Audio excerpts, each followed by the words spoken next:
নানা ইস্যুতে উত্তাল পাকিস্তান। দেশটির বিভিন্ন শহরে প্রায় প্রতিদিনই কোনো না কোনো দাবিতে হচ্ছে প্রতিবাদ বিক্ষোভ। তবে সরকারের মাথা ব্যথার কারণ হয়ে দাঁড়িয়েছে পাকিস্তান তেহরিক ইনসাফ বা পিটিআই এর সরকার বিরোধী আন্দোলনের ডাক।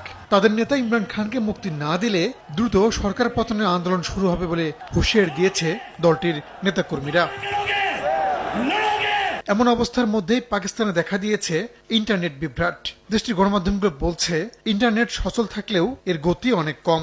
এতে বিঘ্নিত হচ্ছে ব্যবসা বাণিজ্য, সামাজিক যোগাযোগ মাধ্যম ব্যবহারেও মারাত্মক সমস্যার মুখে পড়ছেন ব্যবহারকারীরা। তবে কেন এমন ঘটছে এর কোনো ব্যাখ্যা দিতে পারেনি পাকিস্তান টেলিকমিউনিকেশন অথরিটি পিটিএ।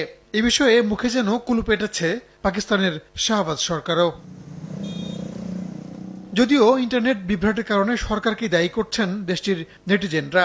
তাদের অভিযোগ, নেটের গতি কমিয়ে সরকার কেবল যোগাযোগকে বাধা দিচ্ছে না, বরং মানুষের মৌলিক অধিকার হরণ করছে।